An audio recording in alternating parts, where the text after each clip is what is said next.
Mirëmëngjesi për ju në studio, mirëmëngjesi për të gjithë shikuesit e Koavizionit. Disa prej pamjeve në shumë prej lidhjeve direkte faktikisht nuk është që ka nevojë shumë për komentim. Mbeturinat që po shihni gjenden pikërisht në bibliotekën e Fakultetit të Mjekësisë. Ka 4 javë që janë këtu, duke qenë se ka 4 javë po ashtu që punëtorët teknik të fakulteteve në të gjithë Universitetin e Prishtinës janë në grevë si pasojë e kushteve të punës.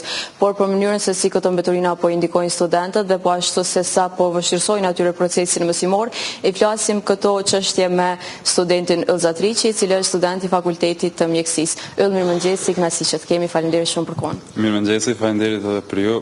Siç po shihet edhe vetë gjendja në fakultet edhe në mbar UP-n është sidomos higjiena në nivelet më të ulta, ndoshta që kam parë unë si student në 3 vitet në studimet e mia, edhe po përkeçohet mundësia që studenti më ardhë dhe mësu, pavarësisht se tash edhe kemi edhe afatin e provimeve afër, janë kushtet shumë të ulta, disa dhe student po detyrohen që në konvikte, në shtëpi, edhe pse ndoshta mësimin më të mirë e bëjnë në bibliotekë, po detyrohen që për shkak të higjienës të qëndrojnë në shtëpi dhe të mos vinë në bibliotekë. Pikërisht kjo që përmende, faktikisht studentët gjatë studimeve ka disa prej hapësirave që i shfrytëzojnë për mësim, qoftë në hapësirat ku banojnë, por po ashtu bibliotekat mbeten vendet të cilat ata i përfrojnë më së shumti për të studiuar, sidomos tashmë që jemi edhe në afatin e provimeve të qershorit. Sa ka pasur ankesa nga studentët sa i përket kësaj gjendjeje? Ankesat me të vërtetë janë të shumta. Çdo ditë kemi ndonjë thirrje, ndonjë mesazh prej miqve, kolegëve, edhe profesorëve që kalojnë ndonjë ligjërat që kanë, çka po ndodh, pse është gjendja kështu, kur do të rregullohet, a mund të bëjmë diçka për të rregulluar, dhe është bërë tash e 4 javë me të vërtetë pak shqetësuese. A keni pasur ndonjë përgjigje prej tyre sa i përket pyetjeve të juaja që i keni adresuar? Pyetjet tona që i kemi adresuar gjithmonë na kanë kthyer sepse institucionet po mirën me grevën e stafit teknik dhe ne si student nuk kemi me të vërtetë edhe shumë çka të bëjmë me këtë punë përveç se të mbështesim stafin teknik, pasi që sikur ne, sikur ata, sikur stafi akademik, ne jemi gjithë pjesë një hallk që përbën zinxhirin që është ky institucion arsimor më i lartë në vend. Dhe po të mos mbështetim njëri tjetrin, atëherë nuk do të ishte edhe ky institucion, kështu që edhe ne si student mbështesim grevën e stafit teknik, pavarësisht se edhe ne po jemi ata që po dëmtohemi për shkak të kushteve jo të mira në bibliotekë, por do të bëjmë me domës çdo gjë që kemi në fuqinë tonë që të mbështesim dhe të kthejmë të drejtat e punëtorëve. Yll, përveç pjesës hapësirës së bibliotekës, do të thotë që po e përmendim, ti para se të kyçemi do të thotë në bisedë, më tregove që faktikisht në të njëjtën gjendje janë edhe hapësirat e fakultetit ku edhe ju studioni. Po, është me të vërtetë, siç e përmenda, shumë shqetësuese sepse studenti, sidomos studentët e Fakultetit të Mjekësisë, ku unë jam student i degës së mjekësisë së përgjithshme, kam 6 vite që do t'i kaloj këtu në këtë bibliotekë. Dhe të paktën presim kushte dhe të drejta minimale që gjatë studimeve të kalojmë të paktën në një nivel higjiene të pranueshëm dhe jo të hasemi me kësi pengesa dhe të ndodhin kësi gjëra që me të vërtet nuk kam besuar që do mund të ndodhin në këtë institucion të lartë. Çfarë hapa shpritni faktikisht që të merren nga organet përkatëse? Ne si student presim që kjo gjë të zgjidhet sa më shpejt, sepse afati vetëm është 2 javë larg, studentët të gjithë po detyrohen të ja bëjnë siç munden për mësimet e tyre dhe po të shosh ditën në bibliotekë ka ndoshta në salla 10-12 studentë të cilët janë vetëm ata që po munden, disi nuk e di se dhe vetë jam student që tërë ditën e qenë në bibliotekë, por unë për vetën time kam filluar të vijoj mësimet në shtëpi apo në hapësira tjera, biblioteka tjera që të mund t'ja dalë disi në këtë afat. Yll, cilat mendojnë, do thotë ti personalisht si student, cilat mendojnë që kishin me qenë pasojat më të mëdha për juve, nëse kjo situatë vazhdon me zgjatë edhe më shumë se 4 javë? Pasojat më të mëdha për ne që do t'i hasmi do të ishin të braktisej biblioteka kompletisht, këtu edhe mbahen edhe provimet në afat të provimeve, as provimet nuk të mund të mbahen në këtë hapësirë, do të ishte një katrahur, nëse mund të them për hapësira se ku do të mbahen provimet, ku si të mësojnë, ndoshta edhe rezultatet e provimeve do të efektohen shumë, nuk e di. Pikërisht, Yllni, të falenderojmë shumë për kohën, faleminderit shumë që gjete kohë të vish këtu dhe të i tregosh edhe ankesat tua sa i përket kësaj gjendje në fakultet. Faleminderit edhe për ju. Atëherë ishim në bisedë me studentin Yll Zatriqi, i cili na tregoi pak më shumë detaje në lidhje me atë se si e shohin si student këtë gjendje, por për më shumë detaje, po ashtu edhe në lidhje me atë se që sa kohë është kjo grevë dhe po ashtu edhe për arsyet e kësaj greve faktikisht, e flasim me njërin prej punëtorëve teknik, të cilin tashmë kam këtu pranë, e i cili është Abedin Mziu. Zotri Abedin, mirëmëngjesi, faleminderit shumë për kohën. Faleminderit edhe juve që keni ardhur për vizitën. Ne jemi punëtorë të Universitetit të Prishtinës, të UP-s, jam që 10 vite punëtor këto. Ne jemi në grevë për pagën minimale që ka, më thënë vetë qeveria ka zbatuar 425 herë, ku punëtorët nuk e gëzojnë, janë 120 punëtorë. Pagën nën pagë minimale kanë. Jo pagë minimale, nën pagë minimale. To na ve keq për studenta që jam këtu beturinë se na mësoj me ta kur është një gjë shumë e vështirë. Ose 60 kilometra në ditë, pagë s'ka. Është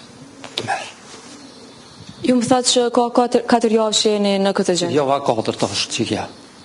Edhe po du me ditë pak më detajisht ankesat që i keni adresu jo dhe hapet që i keni ndërmarë si punëtor teknik. Më thatë që jeni 120 punëtor. 120 punëtor i ka Universitetit Prishtinës, ku i na kanë pra rektoratit, kena lyp pagën minimale, na kanë thënë jeni punëtor të kompanisë private. Kompania private ka kontratën me ka dhe për 1 vit të gjys, ku domethënë na dhe 1 vit të gjys të presëm pagën minimale, është diçka që nuk bëhet, po shumë diçka rënd, për shembull 60 kilometra në ditë, ka 2 herë, 4 herë udhëtimi.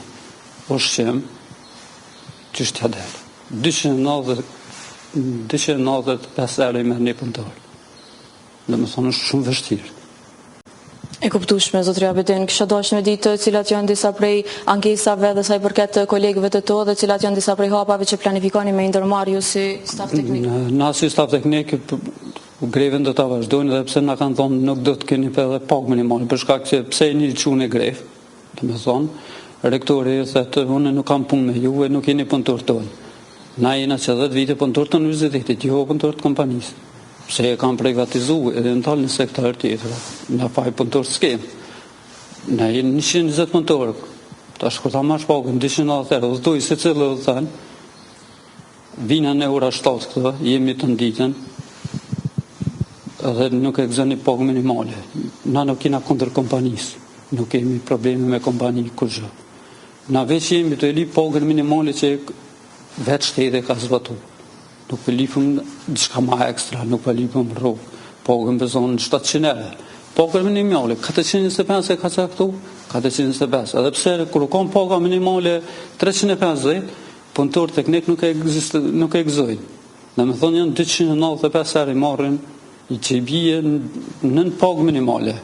Na kërkojmë pra falje për studentëve se kam afatën e provimet, kam provime që është bonke një të merë.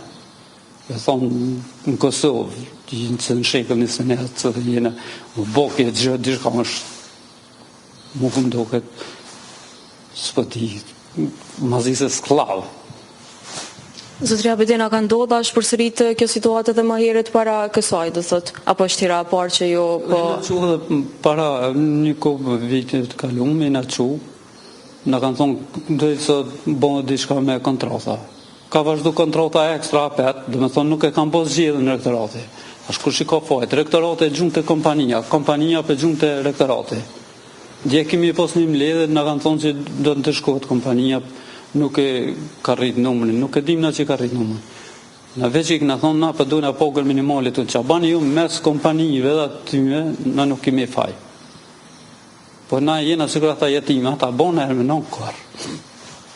Zotri Abedin, është kuptueshme kërkesat dhe ankesat e juja, unë kisha dashur me ditë të më tregove që nëse nuk plotësohen do thot këto kërkesa, mbasi do të vazhdojë edhe greva, por për sa kohë, a keni ndonjë plan, a do të ta komunikoni me të gjithë kolegët e tu se çka keni me... Na bisedime jemi në kontakt me tonë fakultetin teknik, edukimin, filozofi, këtë jemi në kontakt, se jemi në 120 punëtorë. Pa më prasy që jemi me pjesë të doma në universitet, ne jemi në kontakt, greva do të vazhdojnë deri në realizimin e tyre. Ose punëtor djetë që kemi bisedu, janë pajtimit edhe me ndërprej këtu. Mësë me mojtë të rje kejtë. Se du me thonë me 200 dhe sën punën kërkush. Çdo kush është thënë, çdo kush ka probleme, kanë kreditat. Do me thonë sot një punëtor nuk e jepet, çu me thonë, nuk ka drejt ta merr një kredit për një investim ose për një shërim. Nuk mundet. Se paga në pagë minimale që as banka nuk lëshon kredit. Të janë shqetësimit të gjithë punëtorëve. Zotëri Abidin, të falenderojmë shumë për kohën dhe shpresojmë zgjidhje sa më shpejt ky problem. Faleminderit për juve, në zgjidhje respekt. Shumë faleminderit për juve. Atëherë, Agnes, ne biseduam me njërin prej studentëve, do të thotë sa i përket gjithë situatës që po mbizotëron këtu në fakultetin e mjekësisë, por jo vetëm, pasi që e njëjta situatë është në të gjitha fakultetet e Universitetit të Prishtinës, ndërkohë ju po ishini edhe vetë pamjet prapa me ku do të thotë i gjithë hapësira është mbushur mbeturina, po ashtu qysh në hyrje mund të vërejshë mbeturina dhe po ashtu edhe gjatë vizitës në fakultetet e tjera, situata ka qenë e njëjtë. Do të thotë janë 120 punëtorë teknik të cilët po kërkojnë kushtet e punës, të paktën po kërkojnë pagën minimale në Republikën e Kosovës. Por e gjithë kjo padyshim që po ja takon më së shumti studentët, pasi që tani më është afati i qershorit, afati i provimeve dhe të njëjtit kanë paraqitur edhe ankesa të shumta sa i përket kësaj situate. Studentët e mjekësisë janë ata po ashtu që ne kemi trajtuar në programin e mëngjesit edhe ankesat e tjera të tyre duke nisur nga mospagesa e stazhit dhe po ashtu nga ajo se sa gjejnë vetën në Kosovë pas diplomimit dhe edhe çështjet e tjera dhe pyetjet dhe takimet që kanë kërkuar edhe me Ministrinë e Arsimit, por faktikisht siç e potencova nga kjo situatë më së shumti preken studentët. Ne kaq kishim sa i përket kësaj lidhje direkte, nëse nuk keni ndonjë pyetje tjetër, po e kaloj linjën të ju në studio.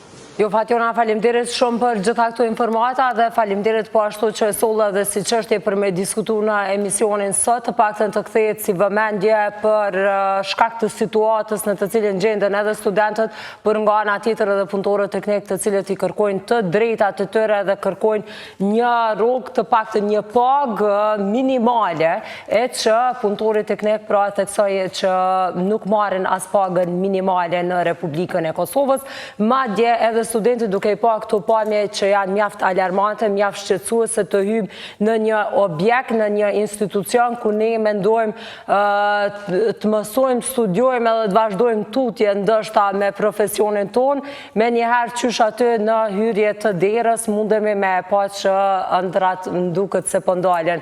Ne zakonisht shqetësimet edhe më të mëdha, kohëve të fundit i kemi pas edhe në kryeqytet sa i përket mbeturinave jashtë, e lëre më tash këto ka ndalë edhe brenda një institucioni, ku higjiena pra këtu duhet të jetë nën zero, po ashtu edhe mund të ketë rrezik edhe për përhapjen e ndonjë smundje të ndryshme, ku studentët pra janë ndër më të rrezikuarit.